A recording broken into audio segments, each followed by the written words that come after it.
എല്ലാവർക്കും സലു കിച്ചണിലേക്ക് സ്വാഗതം.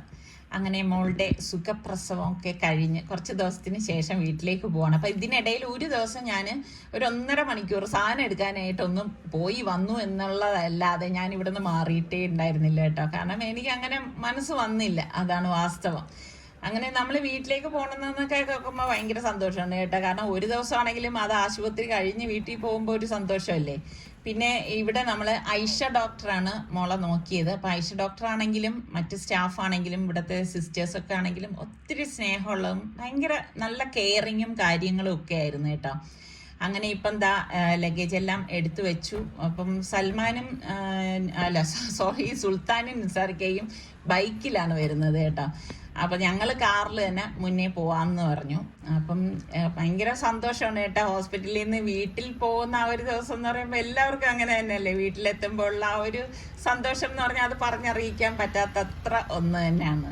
അങ്ങനെ വീട്ടിലെത്തിയപ്പോൾ ഞാൻ ശ്രദ്ധിച്ചൊരു കാര്യം എന്തെന്നറിയാവോ, നമ്മുടെ വസീമില്ലേ, വസീം അവിടെ ഇരിപ്പുണ്ടായിരുന്നു കേട്ടോ. എനിക്ക് ഭയങ്കര സന്തോഷം തോന്നി കേട്ടോ. അവനിങ്ങനെ എത്ര ദിവസത്തിന് ശേഷം എന്നറിയാവോ ഞാൻ അവനെയും കൂടി ഒന്ന് കാണുന്നത്. അവനിങ്ങനെ അവിടെ ഇരുന്ന് നോക്കുന്ന കണ്ടപ്പോൾ എനിക്ക് ഭയങ്കര സന്തോഷം തോന്നി. എന്തായാലും മോളെയും കൊണ്ട് വന്നപ്പോൾ എനിക്ക് ആദ്യം ഫാബി മോൾ ഈ വീട്ടിലേക്ക് വന്ന ആ ഒരു ഫീലാണ് ഉണ്ടായത് കേട്ടോ. അങ്ങനെ ദുആയൊക്കെ ചെയ്ത് ഞങ്ങൾ മോളെയും കൊണ്ട് അകത്തേക്ക് പോവാം. എല്ലാരും ഭയങ്കര ഹാപ്പിയാണ്. മാത്രമല്ല എല്ലാരും പ്രൊമോഷനായി, എല്ലാരും സ്ഥാനങ്ങൾ മാറി. നമ്മളെ കുറച്ച് ദിവസത്തെ ഹോസ്പിറ്റൽ വാസത്തിന് ശേഷം വീട്ടിലേക്ക് തിരിച്ചെത്തിയിരിക്കുകയാണ്. അപ്പൊ അത് തന്നെ ഭയങ്കര ഒരു സന്തോഷമുണ്ട് കേട്ടോ. അതുപോലെ തന്നെ നമ്മളുടെ മോളും ഫാബി മോളും ഒക്കെ അൽഹംദുലില്ലാഹ് സുഖമായിട്ടിരിക്കുന്നു. നിങ്ങളുടെ മുന്നിലേക്ക് ഞാൻ വന്നിട്ട് കുറച്ച് ദിവസം ആയല്ലേ, ഒരാഴ്ചത്തോളം കട കിച്ചൺ കൂട്ടിയിട്ടുണ്ടായി. കിച്ചൺ എന്ന് വിചാരിച്ചാൽ അടുക്കളയല്ല, നമ്മളെ ചാനൽ കൂട്ടി അവസ്ഥയായിരുന്നു. നിസാർക്കയാണ് ഇവിടെ ഹാൻഡിൽ ചെയ്തിരുന്നത്. പക്ഷേ അപ്പൊ ഞാൻ കമന്റ് ഒക്കെ നോക്കിയപ്പം ചോദിച്ചു, എല്ലാരും നിന്നെ അന്വേഷിച്ചിട്ടുണ്ട്, നീ ഇല്ലാത്തതിന്റെ കുറവ് അതിലുണ്ടായിരുന്നു എന്നാണ് പറയുന്നത്. ഒത്തിരി സന്തോഷമുണ്ട് കേട്ടോ. കാരണം എന്നെ അന്വേഷിക്കുന്ന ഒരുപാട് പേരുണ്ടെന്ന് അറിയുമ്പോ തന്നെ മനസ്സിന് ഭയങ്കര ഒരു മെച്ചൂരിറ്റി, കുറച്ച് മെച്ചൂരിറ്റി ആയെന്ന് തോന്നുന്നു. കരുന്നറിയാ, പഴയ സ്ഥാനം മാറി ഇപ്പം ഉമ്മ എന്നുള്ള സ്ഥാനം മാറി ഇപ്പൊ എന്തോയി. പക്ഷെ എന്നിൽ ആ മെച്ചൂരിറ്റി ഒക്കെ ഉണ്ടാവും എന്ന് ഞാൻ വിശ്വസിക്കുന്നില്ല കേട്ടോ. ഞാൻ പഴയ ആ ഒരു സമീറ തന്നെ ആയിരിക്കും. പിന്നെ ഒത്തിരി സന്തോഷമുണ്ട് കേട്ടോ. കാരണം നമ്മള് ഒരുപാട് പേരിങ്ങനെ എന്ത് പറയാ, ഏറ്റവും കൂടുതൽ സന്തോഷിച്ച സമയം എപ്പോഴാണ്? അത് നമുക്ക് സലി ജനിച്ചപ്പോഴേക്ക്, അതായത് നമുക്ക് ആദ്യമായിട്ട് ഒരു കുഞ്ഞ് ജനിക്കുമ്പോ ഭയങ്കര സന്തോഷല്ലേ. അത് കഴിഞ്ഞ് കുറെ ഗ്യാപ്പിന് ശേഷം വീണ്ടും അതേ ഒരു ഹോസ്പിറ്റലിന്റെ മുമ്പിലെ നമ്മളെ ലേബർ റൂമിൽ മുമ്പിൽ നിൽക്കുമ്പോഴുള്ള അവസ്ഥ അതേപോലത്തെ ദിവസമാണ് എനിക്ക് ഓർമ്മ. ശരിക്കും പറഞ്ഞു കഴിഞ്ഞാൽ എനിക്കാണെങ്കിൽ ആ ലേബർ റൂമിന്റെ അവിടെ നിന്നിട്ടേ ഞാൻ മാറിയിട്ടില്ല കേട്ടോ. കാരണം എന്ന് പറഞ്ഞാൽ എനിക്കൊക്കെ ഭയങ്കര ഒരു, നമുക്കൊരു ഭയവും ഉണ്ടാവും. ഭയത്തിന് കുറച്ച് കാരണങ്ങളുണ്ട്, അത് പറയാം. ഭയങ്കര ഒരു എന്ത് പറയാൻ, അതിലേറെ ഒരു സന്തോഷം ഉണ്ടാവും. കാരണം നമ്മളുടെ മോന്റെ കുട്ടി എന്നൊക്കെ പറയാൻ ശരിക്കും ഞാൻ പ്രസവിച്ചു കൊണ്ടുവന്ന എനിക്ക് ആ ഒരു ഫീലാണ്. അതല്ലേ സമയം നമ്മളെ ഈ ഇതെന്നൊക്കെ പറയുമ്പോഴത്തേക്ക് ഒരു ഭാഗ്യമാണ്, പഠിച്ചവൻ തന്നെ ഒരു ഒരു ഒരു അനുഗ്രഹമാണ്. ഒരു കുട്ടികളെന്നൊക്കെ പറഞ്ഞാല് ഒരുപാട് പേർക്ക് പല പ്രശ്നങ്ങൾ കൂടി ഇത് കണ്ടുകൊണ്ടിരിക്കുന്ന പലർക്കും കുട്ടികളില്ലാത്ത ഒരുപാട് പേരുണ്ട്. പക്ഷെ എനിക്ക് പറയാനുള്ളത് നമ്മൾ അവർക്കൊക്കെ വേണ്ടി പ്രാർത്ഥിക്കുക. അവരും ഒരുപാട് ഭാഗ്യമാണ്. ഇത് നമ്മളെ ഒന്നുമില്ല, നമ്മളെ കഴിവേ അല്ല, പഠിച്ചവന്റെ ഒരു അനുഗ്രഹമാണ് ഇത്. അവർക്ക് അങ്ങനെ മറ്റൊരു അനുഗ്രഹിക്കപ്പെടാത്തതൊന്നും അല്ല, പക്ഷെ അവർക്ക് ഒരു സമയം ഉണ്ടാവും, എല്ലാത്തിനും ഒരു സമയം ഉണ്ടാവും. പിന്നെ എനിക്കൊരു സംശയം ചോദിച്ചോട്ടെ, നമ്മളെ പോലെ ഗ്രാൻഡ് പാരന്റ്സ് ആയിട്ടുള്ള എത്ര പേര് നമ്മളെ കൂട്ടത്തിലുണ്ട്? ഉള്ളവരൊക്കെ ഒന്ന് പറയേ, ഒന്ന് കമന്റ് ചെയ്യ് ആരൊക്കെ ഉണ്ടെന്നുള്ളത്. എന്തായാലും നമ്മളുടെ റിച്ചുവിന്റെ ആ ഒരു ഇളയ കുട്ടി എന്നുള്ള ആ ഒരു കിരീടം ഇപ്പൊ ഞങ്ങൾ ഇതിൽ നിന്ന് എടുത്ത് കിരീടം ഉമ്മാക്ക് കൊടുത്തിട്ടുണ്ട്. റിച്ചുവിന് ഇച്ചിരിയൊക്കെ ഒരു വിഷമം ഇല്ലാതില്ലല്ലേ ആ കിരീടം പോയതുകൊണ്ട്. പക്ഷെ ഭയങ്കര സന്തോഷമാണ് കേട്ടാ. കാരണം കുഞ്ഞിനെ എടുക്കാനും ഏറ്റവും കൂടുതൽ രസാതറിയോ, നമ്മുടെ സുൽത്താൻ ബാംഗ്ലൂരിൽ നിന്ന് വന്ന് ലാൻഡ് ചെയ്ത ആ ഒരു സമയത്ത് തന്നെയാണ് നമ്മളുടെ മോളുടെ വരവ്. ഇല്ല, ഇവൻ വിചാരിച്ച് 28-ാം തീയതി ആയിരിക്കും അങ്ങനെയാണ് പറഞ്ഞില്ല. അപ്പൊ ഞാൻ രാവിലെ ബസ്സിൽ എവിടെ ഇറങ്ങണമെന്ന് ചോദിക്കാൻ വേണ്ടി വിളിച്ചപ്പോ പറയണത് ഇതേപോലെ ഹോസ്പിറ്റലിലാണ്, അപ്പൊ അങ്ങോട്ട് ഡയറക്റ്റ്ലി വന്നാ മതിയോ. കാരണം സുൽത്താൻ ബസ്സിൽ കയറിയ സമയത്ത് മോളെ കൊണ്ടുപോയിട്ടുണ്ടായിരുന്നില്ല. അപ്പൊ തന്നെ ഞങ്ങള് ഇവൾക്ക് ഇങ്ങനെ ഹോസ്പിറ്റലിൽ പോകേണ്ടി വന്നപ്പോഴേക്കും ഞങ്ങള് നേരെ അങ്ങ് ഹോസ്പിറ്റലിൽ പോകുന്ന ആ ഒരു തിരക്കിന്റെ ഇടയിൽ സുൽത്താനെ ഫോൺ ചെയ്യാനോ ഒന്നും പോയിട്ടില്ല. പിറ്റേ ദിവസം രാവിലെ സുൽത്താൻ എത്തുകയും ചെയ്യാണ്. എന്തായാലും സ്പെഷ്യൽ താങ്ക്സ് KSRTC സ്വിഫ്റ്റിനോട് രാവിലെ 7:30 എത്തേണ്ട സുൽത്താനായിരുന്നു. പക്ഷെ കറക്റ്റ് ആ ഫ്ലോറിൽ എത്തിയപ്പോ എന്നെ നേഴ്സ് അവിടെ നിന്ന് വന്നിട്ട് പറഞ്ഞു ഇതേപോലെ ഗേൾ ആണ്. ഭയങ്കര ആ ഒരു എന്താ പറയാ, അവര് വന്ന് പറയുമ്പം ഉണ്ടാകുന്ന ആ ഒരു സന്തോഷം എന്ന് പറഞ്ഞാലുണ്ടല്ല, അതൊന്ന് വേറെ തന്നെയാണ്. പിന്നെയുള്ളതെന്ന് വെച്ചാൽ ആ കുഞ്ഞിനെ കൊണ്ടുവന്ന് കാണിക്കുമ്പോൾ ഉള്ളൊരു സന്തോഷം, അതൊക്കെ ഭയങ്കര സന്തോഷം. പടച്ചവൻ ഇനിയും മോൾക്കും എല്ലാവർക്കും ആയുസ്സും ആരോഗ്യമൊക്കെ നീട്ടി കൊടുക്കട്ടെ എന്ന് നമുക്ക് ദുആ ചെയ്യാം. ഞാൻ നേരത്തെ പറഞ്ഞതുപോലെ ഒരുപാട് പേര് ഒരു കുഞ്ഞിന് വേണ്ടി ആഗ്രഹിക്കുന്നവരുണ്ട്. നമുക്ക് എല്ലാവർക്കും അവർക്ക് വേണ്ടി പ്രാർത്ഥിക്കാം. പ്രാർത്ഥിച്ചാൽ കിട്ടാത്തതായിട്ട് ഒന്നും ഇല്ലാന്ന് തന്നെ പറയാം. നേരത്തെ ഒരു ടെൻഷന്റെ കാര്യം പറഞ്ഞത് അത് ഒന്നുമല്ല.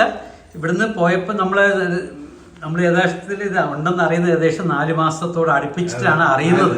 4 മാസം കഴിഞ്ഞ് ഇതിന്റെ ഇടയ്ക്ക് എക്സസൈസ് നമ്മളെ ഫസ്റ്റ് മോൾക്ക് ഇങ്ങനെ വിശേഷം അതൊരു അപ്രതീക്ഷിതമായിട്ട് അറിഞ്ഞാണ്. ഇതിനു മുമ്പ് ഇവർ എക്സസൈസ് എടുക്കുന്നുണ്ടായിരുന്നു, ജിമ്മിൽ പോകുന്നുണ്ടായിരുന്നു, സ്വിമ്മിങ് ഉണ്ടായിരുന്നില്ലേ എല്ലാ സ്ഥലവും. നമുക്ക് ആദ്യം സംശയം ഉണ്ടായിരുന്നു. അപ്പൊ അങ്ങനെയാണ് മറ്റേ 2-3 പ്രാവശ്യം വീട്ടിൽ ഉപയോഗിക്കുന്ന പ്രഗ്നൻസി കിറ്റ് വെച്ച് നോക്കി. അപ്പോഴത്തേക്ക് എല്ലാം നെഗറ്റീവ് കാണിച്ച്.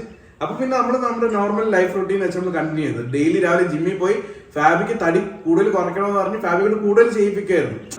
അതുപോലെ തന്നെ ഫാബി മോൾക്ക് പീരീഡ്സ് റെഗുലർ അല്ലായിരുന്നു. അതുകൊണ്ടാണ് അവൾക്ക് ഇപ്പൊ ഡോക്ടറും ഒക്കെ പറയാറുണ്ട്, തടി കൂടി കഴിഞ്ഞാൽ ഇപ്പൊ ആ ഏജിൽ അവൾക്ക് ചെറുതല്ലേ, അപ്പൊ നല്ല എക്സസൈസ് ഒക്കെ ചെയ്യണം, അപ്പോഴേ ആ ഒരു കറക്റ്റ് പീരീഡ്സ് ഒക്കെ വരത്തുള്ളൂ എന്നുള്ള എക്സസൈസ് ചെയ്ത് അങ്ങനെ കൊച്ചി അതിന്റെ അകത്ത് ഒതുങ്ങി കിടക്കുമായിരുന്നു തോന്നുന്നു. ഞാൻ എപ്പോഴും കളിയാക്കും. എന്താണ് കാര്യം ഇത് അല്ല, ഇതിലെന്ന് വെച്ചാൽ ഇതിലെ പ്രശ്നങ്ങൾ ഞാൻ പറഞ്ഞുതരാം. നമ്മൾ അവിടെ ചെന്ന് നമ്മുടെ അവിടുത്തെ വിസയുടെ ഇത് സ്റ്റാമ്പ് ചെയ്തതിന്റെ ഭാഗമായിട്ട് എക്സ്റേ എടുക്കണം. പക്ഷേ പ്രഗ്നന്റ് ലേഡീസ് അവർ എടുക്കൂല. അന്ന് അവിടെ കയറിയപ്പോൾ അവർ ചോദിച്ചു പ്രഗ്നന്റ് ആണ്, അത് എക്സ്പെക്ട് ചെയ്യുന്നുണ്ടോന്ന് ചോദിച്ചു. അപ്പൊ നമ്മൾ എക്സ്പെക്ട് ചെയ്യാത്തോണ്ട് അത് നോ പറഞ്ഞ് എക്സ്റേ എടുത്ത്. അത് കഴിഞ്ഞിട്ട് ഈ പീരിയഡ്സ് റെഗുലർ ആവാനായിട്ട് ഫാബി എടുത്ത് പറഞ്ഞ സ്ഥിരം പൈനാപ്പിളും പപ്പായ ഫ്രൂട്ട് ആയിട്ടോ ജ്യൂസ് ആയിട്ടോ കുടിക്കണമെന്ന് പറഞ്ഞു. ഡെയിലി നമ്മൾ ഓൾമോസ്റ്റ് റെഗുലർ ആയിട്ട് അത് ഉണ്ടായിരുന്നു. അതിനിപ്പോ നിസാർക്ക് പറയുന്നത് എന്തോന്നറിയോ, അവളിങ്ങനെ പൈനാപ്പിളും പപ്പായൊക്കെ കുടിക്കുമ്പോ പാവ ആ കുഞ്ഞിങ്ങനെ സൈഡിൽ ചേർന്ന് അയ്യോ എന്നെ വലിക്കരുതേ, എന്നെ കൊണ്ടുപോരുതേ എന്ന് പറഞ്ഞാൽ അതിങ്ങനെ ഒതുങ്ങി നിൽക്കും. എക്സസൈസ് ചെയ്യുമ്പോ അത് എവിടെയെങ്കിലും ഒക്കെ പിടിച്ച് നിൽക്കാണ്, അയ്യോ എന്നെ കൊണ്ടുപോരുതേ. എനിക്കൊരു സജഷൻ ഉണ്ട് ഈ കേൾക്കുന്നവർക്ക്. എന്തെന്നറിയോ, ഈ വീട്ടിലൊന്നും കൊണ്ടുവന്ന് ഈ ഇങ്ങനത്തെ ഇതൊന്നും ടെസ്റ്റ് ഒന്നും ചെയ്യാതെ ലാബിൽ പോയി ലാബിൽ പോയി തന്നെ ടെസ്റ്റ് ചെയ്യണം. കാരണം ഞങ്ങളുടെ ജീവിതത്തിന്റെ ആ ഒരു അനുഭവമാണ് ഞങ്ങൾ പറയുന്നത്. ചിലപ്പോ ഇവര് നോക്കിയതിന്റെ തെറ്റുകളായിരിക്കും, നോക്കാൻ അറിയാത്തത് ഇതിലൊരു പ്ലസ് പോയിന്റ് എന്താ പറയാ, ഫാബിക്ക് ഈ തടി കുറയ്ക്കണമെന്നുള്ളതുകൊണ്ട് ഫുൾ ഹെൽത്തി ഫുഡ് ആയിരുന്നു. നമുക്ക് ഡെയിലി കിടക്കുമ്പോ ഫ്രൂട്ട്സ് ഉണ്ടായിരുന്നു, നമുക്ക് പിന്നെ വേറെ ആൽമണ്ട് ഡേറ്റ്സ് ഇതൊക്കെ റെഗുലർ ആയിരുന്നു. ഇതെല്ലാം എവിടെ ഹെൽത്ത് നന്നാവുന്നത്. പക്ഷെ ഞാൻ ഇതാണ് നേരത്തെ ഒരു കാര്യം പറഞ്ഞത്, ഇതിന്റെ മുകളിലൊക്കെ ഒരു വേറൊരു ശക്തിയുണ്ട്. അത് പഠിച്ചാൽ വിചാരിച്ചു കഴിഞ്ഞാൽ ചിലര് പറയും ഇത് 2 മാസം യാത്ര ചെയ്യല്, 3 മാസമായ യാത്ര ചെയ്യല്. വേറൊരു കാര്യം ആ പറയുന്നതിലും കാര്യമുണ്ട് കേട്ടാ. അതിലൊരു ഉത്തമ ഉദാഹരണം ഞാൻ തന്നെയാണ്. ഇനിയിപ്പൊ അതും കൂടി ആ ഒരു സ്റ്റോറി കൂടെ പറയണമെങ്കിൽ കഥ ഒരുപാടായിപ്പോ. അപ്പൊ 2 ടൈപ്പും, അതായത് ഈ പറഞ്ഞ മാതിരി യാത്ര ചെയ്യരുത്, പൈനാപ്പിൾ പപ്പായ കുടിക്കരുത് എന്ന് പറയുന്നതിന് ഒരു ഉദാഹരണം കൂടി തന്നെയാണ് ഞാന്. പക്ഷെ മോളുടെ എന്തോ പടച്ചവൻ കാത്തു, കാവലുണ്ടായി എന്ന് തന്നെ നമുക്ക് പറയാനായിട്ട് പറ്റും. നമ്മളൊന്നും അറിഞ്ഞോണ്ട് ചെയ്തല്ലോ, പക്ഷെ എല്ലാം കറക്റ്റ് ആ രീതിക്ക് തന്നെ. എനിക്ക് തോന്നുന്നത് നമ്മള് അത് കഴിഞ്ഞ് ഏതോ ഒരു വ്ളോഗില് ഉണ്ട് മോളിങ്ങനെ ഈ എക്സസൈസ് നടക്കാൻ പോയപ്പോഴത്തേക്ക് പാർക്കില് ചാടുന്ന ട്രാംപോളിനില് ചാടിക്കൊണ്ടിരിക്കുന്നു. അപ്പോഴൊക്കെ സംഭവം ഉണ്ട്, പക്ഷെ നമുക്ക് അറിയത്തില്ല. എന്നിട്ട് ഇവര് ഇത് അറിയുന്ന എങ്ങനെയെന്ന് പറഞ്ഞു കഴിഞ്ഞാൽ ഇവരെന്തോ ആവശ്യത്തിന് വേണ്ടി ഹോസ്പിറ്റലിൽ പോയപ്പോ വെറുതെ ഒന്ന് ടെസ്റ്റ് ചെയ്യാൻ തോന്നുന്നു. വെറുതെ ഒന്ന് ടെസ്റ്റ് ചെയ്തതാണ് അല്ലേ? അത് ടെസ്റ്റ് ചെയ്തവര് പറഞ്ഞു 2 ടെസ്റ്റ് ചെയ്യണമെന്ന് പറഞ്ഞു. ഒരു ടെസ്റ്റ് ഒരേപോലെ നമുക്ക് ഒന്നുകൂടെ കൺഫേം ആക്കാൻ വേണ്ടി. അപ്പൊ അങ്ങനെ അവര് യൂറിനും ബ്ലഡും എടുത്തു. ആദ്യം അവര് പറഞ്ഞ അപ്പൊ റിസൾട്ട് അപ്പൊ ഒരു 45 മിനിറ്റ്സ് എന്ന് പറഞ്ഞു. അപ്പൊ അന്ന് ഓഫ് ആയതുകൊണ്ട് നമ്മൾ പറഞ്ഞാൽ നമുക്ക് അവിടെ ഹോസ്പിറ്റലിൽ നിൽക്കാം, നമുക്ക് അതുകൊണ്ട് റിപ്പോർട്ട് വാങ്ങിച്ചിട്ട് പോകാമെന്ന് കരുതി ഇങ്ങനെ ഇരുന്നപ്പോഴാണ് അവരൊന്ന് പറയുന്നത് പോസിറ്റീവ് വന്നു. അപ്പൊ നമ്മളൊന്ന് ഞെട്ടിയേ, പോസിറ്റീവ് ഒരിക്കലും ആവില്ല, തെറ്റായിരിക്കുന്നുള്ളൂ പറഞ്ഞു. അപ്പൊ എന്നാ മറ്റേ റിസൾട്ട് കൂടെ അതിന് 1 മണിക്കൂർ വെയിറ്റ് ചെയ്യണമെന്ന് പറഞ്ഞു. വീണ്ടും അത് ഇരുന്നപ്പോഴത്തേക്ക് അത് റിസൾട്ട് വന്ന്. അപ്പൊ അവര് പറഞ്ഞു ഇത് കുറച്ച് അവരെല്ലാം നമ്പേഴ്സ് ഉണ്ടല്ലോ. അപ്പൊ അവര് വെച്ചിട്ട് പറഞ്ഞു ഇത് അറ്റ്ലീസ്റ്റ് ഒരു 3-4 വീക്സ് എങ്കിലും പ്രായമുള്ള ഫീറ്റസ് ആണെന്ന് പറഞ്ഞു. അപ്പൊ അവര് പറഞ്ഞു 3 to 4 വീക്സ് ആ ഒരു പ്രായമുള്ള കുഞ്ഞാണ്. അല്ല 3 to 4 അല്ല 4 to 6 അത്ര പ്രായമാണെന്ന് പറഞ്ഞു. അപ്പൊ നമ്മൾ പറഞ്ഞു എത്രയാ, എന്നിട്ട് നമ്മൾ അടുത്ത ഹോസ്പിറ്റലിൽ, കാര്യം ആ ഒരു ടെസ്റ്റ് ചെയ്യാനായിട്ട് ആ ഹോസ്പിറ്റൽ സൗകര്യം ഇല്ല, അങ്ങനെ അടുത്ത ഹോസ്പിറ്റലിൽ പോയി ചെക്ക് ചെയ്തപ്പോഴാണ് അവര് പറഞ്ഞത്, സ്കാനൊക്കെ ചെയ്ത് നോക്കി, അപ്പോഴാണ് അവര് പറഞ്ഞത് ഇതിപ്പോ 4 months അടുപ്പിച്ചായി. എന്തായാലും ഒരു അദൃശ്യ ശക്തി. ഓ അൽഹംദുലില്ലാഹ് നന്നായിട്ട് വന്നു. പിന്നെ മോൾക്ക് പേരിട്ടു. പേര് മോളുടെ പപ്പ തന്നെ പറയുന്നു. ഷോർട്ട് പേര് സന, ഫുൾ നെയിം എന്ന് പറയുന്നത് സന ബിൻ സൽമാൻ ഇസാർജ്. എന്തായി, ഇഷ്ടപ്പെട്ടോ? പലരും ഇപ്പോഴും പേര് സജസ്റ്റ് ചെയ്യുന്നുണ്ട്, കഴിഞ്ഞ വീഡിയോയിൽ പറയുന്നുണ്ട്. അത് ഓൾറെഡി മനസ്സിൽ 2 പേര് കണ്ടുവച്ചിട്ടുണ്ട്, ആണാണെങ്കിലും പെണ്ണാണെങ്കിലും. പിന്നെ ഒരു കാര്യം തുറന്നു പറയുകയാണെങ്കിൽ ഫാബിയുടെ ഈ ഒരു നമ്മൾ പറയില്ല ഇങ്ങനത്തെ വയറ്, പിന്നെ ഇങ്ങനത്തെ സ്വഭാവം ഇതൊക്കെ കാണിക്കുകയാണെങ്കിൽ ആൺകുഞ്ഞായിരിക്കും, ഇങ്ങനെയാണെങ്കിൽ പെൺകുഞ്ഞായിരിക്കും. അപ്പൊ ഈ ഒരു ഇത് കാര്യം ഫാബിക്ക് വാശിയൊന്നും ഇല്ലായിരുന്നു, ഇന്ന ആഹാരം വേണോ, ഡെലിവറി ടൈമില് ചെക്കപ്പിനൊക്കെ നമ്മൾ ഹോസ്പിറ്റലിലേക്ക് പോകത്തില്ലേ, ഏറ്റവും അവിടെ വയറില്ലാത്തത് ഫാബി മോളാണ്. ബാക്കി എല്ലാവർക്കും നല്ല വയറൊക്കെയാണ്. ഒരു വാശിയും കാണിച്ചിട്ടില്ല. അപ്പൊ പറഞ്ഞത് ആൺകുഞ്ഞാണ്. അപ്പൊ ഞാൻ മനസ്സിൽ അങ്ങനത്തെ ഇവരാണ് നിന്നത്. പക്ഷെ അവർക്ക് അറിയാവുന്നില്ല, നിങ്ങൾക്ക് വേണമെങ്കിൽ ചോദിച്ചാൽ അവിടെ നമുക്ക് യുഎയിലാണെങ്കിൽ നമുക്ക് ചോദിച്ചാൽ അവര് പറയും. പക്ഷെ ഞാൻ അറിയണ്ടെന്ന് പറയാം, എനിക്ക് ലാസ്റ്റ് എനിക്ക് അറിഞ്ഞാൽ മതി എന്നുള്ളതിലായിരുന്നു. അപ്പൊ എന്തായാലും ഭയങ്കര ഒരു എന്ത് പറയാൻ ഒരു സന്തോഷമാണ് കേട്ടോ. കാരണം ഏറ്റവും കൂടുതൽ എനിക്ക് തോന്നുന്നു ഞാൻ ആഗ്രഹിച്ചില്ല എന്നല്ല, ഇവരുടെ കല്യാണം കഴിഞ്ഞ സമയം പോലെ ആഗ്രഹിച്ചിരുന്ന ഒരാള് നിസാർക്കാണ്. എല്ലാവർക്കും ആഗ്രഹം ഉണ്ടാവില്ല. അപ്പൊ അങ്ങനെ നിസാർക്കാണ് ഏറ്റവും കൂടുതൽ ഞാൻ ഇതിനു മുമ്പ് ഇവിടെ നാട്ടിൽ ഉണ്ടായപ്പോ തന്നെ വന്നു പോകുമ്പോ ഓരോ പ്രാവശ്യം പോയി ടെസ്റ്റ് ചെയ്യേ, എന്നിട്ട് പറയും നീ. അപ്പൊ ഞാൻ ലാബിൽ നിന്ന് റിസൾട്ട് വാങ്ങിയപ്പോണെങ്കിൽ എന്റെ അടുത്ത് പറയാ, ഞാൻ പറയും സാധനം കൂടി മേടിച്ചിട്ട് വരാന്ന് പറഞ്ഞ സാർക്ക് നീ ലാബിൽ നിന്ന് റിസൾട്ട് ഇവിടെ കൊണ്ടുവന്ന് തന്നിട്ടൊക്കെ സാധനം വാങ്ങിച്ചാ പോയാൽ മതി എന്ന് പറയാം. അത്ര ഇങ്ങനെ ആഗ്രഹിച്ചിരുന്ന ഒരാളാണ് നിസാറിക്കാന്ന് പറഞ്ഞത്. അത് പഠിച്ച ബോണസ് ആയിട്ട് അങ്ങ് കൂട്ടിക്കൊടുത്ത്. പക്ഷെ ആരെയും ബുദ്ധിമുട്ടിച്ചില്ല അല്ലേ? ആരെയും ബുദ്ധിമുട്ടിച്ചില്ല. മോൾക്ക് അൽഹംദുലില്ലാഹ് സുഖമായിട്ടിരിക്കുന്നുണ്ട്. അപ്പൊ ഞാൻ നേരത്തെ പറഞ്ഞതുപോലെ നിങ്ങൾ എല്ലാവരും ദുആ ചെയ്യുക. ഒരു വല്ലാത്ത എന്ത് പറയാ, ഇതൊക്കെ ഒരു ഭയങ്കര ഒരു സന്തോഷ നിമിഷങ്ങൾ എന്ന് തന്നെ പറയാം. അപ്പൊ ഇനിയും സ്റ്റഡി ആയോന്ന് ചോദിച്ചാൽ ഞാൻ ഇതുവരെ സ്റ്റഡി ആയിട്ടില്ല കേട്ടാ. അപ്പൊ അതുകൊണ്ടാണ് നമ്മുടെ ചോദിക്കും കുക്കിംഗ് ഒന്നും ഇല്ലെന്ന്. ഇൻഷാല്ലാ കുക്കിംഗ് ഒക്കെ ഉണ്ടാവണം. നമുക്കൊരു ഫ്ലോ കിട്ടണമല്ല, വന്നൊരു ഫ്ലോയിലേക്ക് വരണമല്ല. എന്തായാലും ഒത്തിരി സന്തോഷമുണ്ട്. നിങ്ങൾ ഒരുപാട് പേര് ദുആ ചെയ്തു. പിന്നെ ചിലരിങ്ങനെ പറഞ്ഞു ഇത്തക്ക് പെൺകുഞ്ഞ് തന്നെ ഉണ്ടാവട്ടെ എന്നൊക്കെ പറഞ്ഞിരുന്നു. എനിക്ക് പക്ഷെ അങ്ങനെ ആൺകുഞ്ഞ് പെൺകുഞ്ഞ്, ഞാൻ തുടക്കമേ മോളുടെ വയറ് കണ്ടപ്പോ ഞാൻ പറഞ്ഞിരുന്നത് ആൺകുഞ്ഞായിരിക്കും എന്നാണ് കേട്ടാ. അത് അവള് പ്രസവിക്കുന്ന ടൈം വരെ ഞാൻ പറഞ്ഞ ആൺകുഞ്ഞായിരിക്കും എന്നാണ് പറഞ്ഞിരുന്നത്. പക്ഷെ അൽഹംദുലില്ലാഹ് പെൺകുഞ്ഞായിരുന്നു. വരുന്ന റെസിപ്പീസ് മൊത്തം കിഡ്സ് ഫ്രണ്ട്ലി ആയിരിക്കും. കുഞ്ഞിയുടെ അമ്മയുടെ പിന്നെ ഒരു കാര്യം, ഞങ്ങള് ഹോസ്പിറ്റലായിരുന്ന സമയത്ത് കുറച്ച് ഗിഫ്റ്റ്സ് ഒക്കെ വന്നിട്ടുണ്ടെന്ന് മക്കളെ വിളിച്ച് പറഞ്ഞിട്ടുണ്ടായിരുന്നു. അതിലൊന്ന് ഇൻസ്റ്റഗ്രാം പേജായ ഫസ്റ്റ് ഗ്രാബിൽ നിന്നുള്ളതാണ്. അപ്പം ഈ ഹോസ്പിറ്റലും തിരക്കും ഒക്കെ കാരണം എനിക്ക് ഇപ്പോഴാണ് കുറച്ച് സമയം കിട്ടിയത്. അപ്പം അവര് എന്തൊക്കെയാണ് കൊടുത്തു വിട്ടതെന്ന് നമുക്കൊന്ന് തുറന്നു നോക്കാം. ന്യൂബോൺ ബേബി ബ്യൂട്ടിക്കിന്റെ ഇൻസ്റ്റഗ്രാം പേജായ ഫസ്റ്റ് ഗ്രാബിൽ നിന്നാണ് ഈ ഒരു ഐറ്റംസ് ഒക്കെ അവർ അയച്ചു തന്നിരിക്കുന്നത്. അങ്ങനെ അവര് ഓരോന്നായിട്ട് ഓപ്പൺ ചെയ്തെടുക്കാണ്. അപ്പൊ ന്യൂബോൺ ബേബിക്കുള്ള എല്ലാ അക്സസറീസും അടങ്ങിയ ഒരു പ്രീമിയർ സെറ്റാണിത്. നല്ല പെർഫെക്റ്റ് ആയിട്ടുള്ള കസ്റ്റമൈസ്ഡ് പ്രൊഡക്ട്സ് ആണിത്. കണ്ടോ, ബേബി സ്ലീപ്പിംഗ് ബാഗ്, അതുപോലെ തന്നെ ബേബി ബെഡ്. കാണുമ്പോൾ തന്നെ എന്തൊരു ക്യൂട്ടാണെന്ന് നോക്കിയാൽ നല്ല രസമുണ്ട്. അതുപോലെ ആ ഒരു കളർ കോമ്പിനേഷൻ അടിപൊളി കേട്ടോ. അപ്പൊ നമ്മൾ ഏത് കളറാണോ പറയുന്നത് അതിനനുസരിച്ച് അവർ കസ്റ്റമൈസ്ഡ് ആയിട്ട് ഇതെല്ലാം ചെയ്തു തരും. എന്ത് രസമുണ്ടല്ലോ. ഇതിലെനിക്ക് ഏറ്റവും ഇഷ്ടപ്പെട്ടത് ഇതാണ്. കണ്ടോ, മോസ്കിറ്റോ നെറ്റ് ആണ്. അപ്പൊ നമ്മൾ ബേബിയെ കിടത്തി കഴിഞ്ഞാലും ഇതുപോലെ നമുക്കിത് കവർ ചെയ്ത് വെക്കാൻ പറ്റും. അപ്പം നമുക്ക് വേറെ കൊച്ചു കൊച്ചു പ്രാണികളോ കൊതുകോ ഒന്നും ബേബിയെ ശല്യപ്പെടുത്തത്തില്ല. എന്ത് രസമുണ്ടല്ലേ. അപ്പൊ അത് ഭയങ്കര ഒരു സേഫ് ആയിട്ട് എനിക്ക് തോന്നി. അതുപോലെ തന്നെ ഈ ബാസ്ക്കറ്റ് ഉണ്ടോ, അപ്പൊ ബേബിയുടെ ഓരോ പ്രൊഡക്ട്സ് നമുക്ക് ഇതിന്റെ അകത്തേക്ക് വെക്കാം. പിന്നെ ടിഷ്യൂ ബോക്സ് ഉണ്ട്.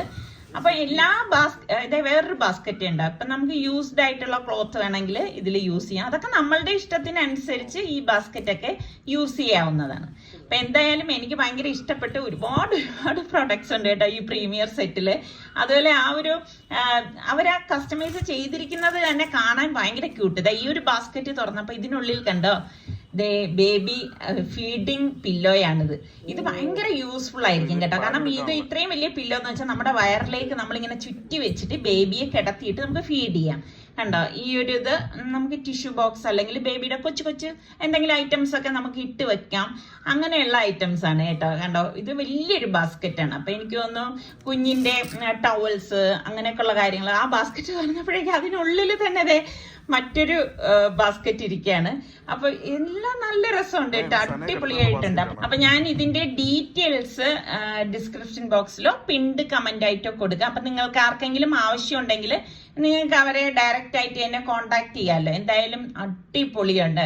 ഇത് പ്രീമിയർ സെറ്റ് ആണ് കേട്ടോ. അതാണ് ഇതെല്ലാ ഐറ്റംസും വന്നിരിക്കുന്നത്. എനിക്ക് ആ കളറാണ് ഭയങ്കര ഇഷ്ടപ്പെട്ടത്. അപ്പൊ നിങ്ങൾക്കിത് നിങ്ങളുടെ ഇഷ്ടത്തിനനുസരിച്ച് അവരുടെ അടുത്ത് പറഞ്ഞാൽ അവർ ചെയ്തു തരും. അപ്പൊ ഇന്ന് ഞാൻ ഒന്നും ഉണ്ടാക്കണ്ടെന്ന് വിചാരിച്ചിരിക്കുകയായിരുന്നു. ഞാൻ എത്ര ദിവസമായെന്നറിയോ പാചകം ചെയ്തിട്ട്. അപ്പൊ ഞാനിതാ കുക്കുംബർ എടുത്തു, അതൊന്ന് കഴുകി പീൽ ചെയ്ത ശേഷം ഒന്ന് കട്ട് ചെയ്തെടുക്കുകയാണ്. അപ്പം അതായത് നമ്മൾ ഈ പാചകം ചെയ്യാതിരുന്നിട്ട് പിന്നെ ചെയ്യുമ്പോഴേക്ക് സത്യം പറഞ്ഞാൽ നമ്മളെല്ലാം മറന്നുപോയെന്നൊക്കെ തോന്നിപ്പോകും കേട്ടോ. ഇപ്പൊ എത്ര ദിവസമായി. അപ്പൊ ഞാൻ എന്താ കുക്കുംബർ കുറച്ച് അധികം എടുക്കുകയാണ് കേട്ടോ. ഇവർക്ക് എല്ലാവർക്കും വേണ്ടിയിട്ട് എടുക്കാമെന്ന് കരുതിയിട്ടാണ് എല്ലാം കുറച്ച് കൂടുതലായിട്ട് എടുക്കുന്നത്. എപ്പോഴും നമ്മൾ ടയർഡായിട്ടൊക്കെ നിൽക്കുന്ന സമയത്ത് വളരെ ഹെൽത്തി ആയിട്ടുള്ള സാലഡ് അങ്ങനെയൊക്കെ ഉള്ളത് കഴിക്കുമ്പോഴേക്കും നമുക്ക് നല്ല ഒരു എനർജി കിട്ടുകയും ചെയ്യും. അപ്പൊ ഞാൻ ഈ കട്ട് ചെയ്ത കുക്കുംബറൊക്കെ ഇതാ വലിയൊരു ബൗൾ എടുത്തിട്ട് അതിലേക്ക് ഇട്ട് കൊടുക്കുകയാണ്. പിന്നെ വേണ്ടത് നമുക്ക് ക്യാപ്സിക്കമാണ്. പിന്നെ നമ്മൾ എപ്പോഴും ശ്രദ്ധിക്കേണ്ട കാര്യം, നമ്മൾ ഈ വെജിറ്റബിൾ സാലഡ് തന്നെ ഉണ്ടാക്കുമ്പം ഒരേ വെജിറ്റബിൾസ് തന്നെ വെച്ചിട്ടല്ലേ നമ്മൾ സാലഡൊക്കെ ഉണ്ടാക്കുന്നത്. പക്ഷെ അതിൽ മാറ്റങ്ങൾ വരുത്തുന്നത് അതിൽ ചേർക്കുന്ന മറ്റ് ഇൻഗ്രീഡിയൻസ് കൂടി മിക്സ് ചെയ്യുമ്പോഴാണ് ആ വെജിറ്റബിൾ സാലഡിന് ഒരു മാറ്റമൊക്കെ ഉണ്ടാകുന്നത്. അപ്പൊ ഞാനിത് ഇതുപോലെ നമ്മുടെ സാലഡിന് കട്ട് ചെയ്യുന്ന ആ ഒരു രീതിയിൽ തന്നെയാണ് കട്ട് ചെയ്ത് എടുത്തിരിക്കുന്നത്. കാരണം നമുക്ക് വായിലിട്ട് ചവച്ചാൽ നല്ല ഈസി ആയിട്ട് പോകണം ആ ഒരു ഇതിൽ. പിന്നെ അതുപോലെ തന്നെ സാലഡൊക്കെ ഉണ്ടാക്കി കഴിഞ്ഞാൽ എപ്പോഴും നല്ല തണുപ്പിച്ച് കഴിക്കുമ്പോഴാണ് ടേസ്റ്റ് കൂടുതലേ. പിന്നെ വേണ്ടത് ലെറ്റ്യൂസ് ആണ്. അപ്പൊ ലെറ്റ്യൂസ് മസ്റ്റ് ആയിട്ട് നമ്മൾ ഈ സാലഡൊക്കെ ഉണ്ടാക്കുമ്പം പ്രത്യേകിച്ച് ഈ പ്രഗ്നന്റ് ആയിരിക്കുന്ന കുട്ടികളായാലും ഡെലിവറി കഴിഞ്ഞ കുട്ടികളായാലും ഏറ്റവും കൂടുതൽ ഇലവർഗ്ഗങ്ങൾ നന്നായിട്ട് കഴിക്കണം എന്ന് പറയും. അപ്പം ഞാൻ ആ ലെറ്റ്യൂസ് കുറച്ചധികം കട്ട് ചെയ്ത് ഇതിലേക്ക് ചേർത്ത് കൊടുക്കുകയാണ്. പിന്നെ വേണ്ടത് ഒലീവ്സ് ആണ്. പിന്നെ ഞാൻ ബോയിൽഡ് അതായത് ചെറിയ കടല ഉണ്ടല്ലോ അതിട്ടിട്ടുണ്ട്. പിന്നെ ചിക്കൻ ഗ്രില്ല് ചെയ്തത് ഒരു പീസ് ഉണ്ടായിരുന്നു. അപ്പൊ ഞാൻ ആ ഗ്രില്ല് ചെയ്ത ചിക്കനിൽ നിന്ന് ആ ചിക്കനും ഒന്ന് കട്ട് ചെയ്തെടുക്കുകയാണ്. ഇങ്ങനെയൊക്കെയാണ് നമ്മൾ ഈ സാലഡിൽ വെറൈറ്റീസ് ഒക്കെ ഉണ്ടാക്കി എടുക്കുന്നത് കേട്ടോ. അപ്പൊ ഏത് രീതിയിൽ വേണമെങ്കിലും നമുക്ക് സാലഡിനെ മാറ്റി മറിക്കാം. ഒരുപാട് അഡീഷണൽ സാധനങ്ങളൊക്കെ ചേർത്തിട്ട് നമുക്ക് വ്യത്യസ്ത രുചിയാക്കാം. അപ്പൊ കട്ട് ചെയ്ത ചിക്കൻ പീസസ് ഇതിലിട്ട് കൊടുക്കുകയാണ്. പിന്നെ കുറച്ച് പീനട്ടും കൂടി ഞാൻ ഇട്ട് കൊടുക്കുന്നുണ്ട്. പിന്നെ വേണ്ടത് സോൾട്ടാണ്, പാകത്തിനുള്ള ഉപ്പ് നമുക്കിതിലേക്ക് ഇട്ട് കൊടുക്കാം. അപ്പം കുരുമുളക് നിങ്ങൾക്ക് ഇഷ്ടമാണെങ്കിൽ കുരുമുളക് ചേർത്ത് കൊടുക്കാം. ഞാൻ ചേർക്കുന്നില്ല, ഞാനിവിടെ ഒലിവ് ഓയിലാണ് ഒഴിച്ചു കൊടുക്കുന്നത്. ഒലിവ് ഓയിൽ മാത്രമേ നമ്മളിതിലേക്ക് ചേർക്കാവൂ കേട്ടോ. ഇത്രയേ ഉള്ളൂ. ഇതിപ്പം ഞാനൊരു സിമ്പിൾ സാലഡാണ്, ചിക്കൻ വെജ് സാലഡാണ് ഉണ്ടാക്കിയിരിക്കുന്നത് കേട്ടോ. അപ്പോൾ ഇനി ഒരുപാട് വിശേഷങ്ങൾ എനിക്ക് നിങ്ങളോട് പറയാനുണ്ട്. അപ്പം വരുന്ന എപ്പിസോഡുകൾ നിങ്ങൾ മുടങ്ങാതെ കാണുക. അപ്പോൾ ഇതൊക്കെ തന്നെയാണ് ഇപ്പോഴത്തെ ഞങ്ങളുടെ വിശേഷങ്ങൾ. അപ്പോൾ സബ്സ്ക്രൈബ് ചെയ്യാതെ കാണുന്ന ആരെങ്കിലും ഒക്കെ ഉണ്ടെങ്കിൽ നിങ്ങൾക്ക് ഇഷ്ടപ്പെട്ടാൽ സബ്സ്ക്രൈബ് ചെയ്യാനോ ആ ബെല്ലൈക്കൺ പ്രസ് ചെയ്യാനോ ഒന്നും മറന്നു പോകരുത്. അതും കൂടി പ്രസ് ചെയ്താൽ മാത്രമേ ഞങ്ങൾ വീഡിയോസൊക്കെ ഇടുമ്പോൾ നിങ്ങൾക്ക് നോട്ടിഫിക്കേഷനൊക്കെ കിട്ടത്തുള്ളൂ.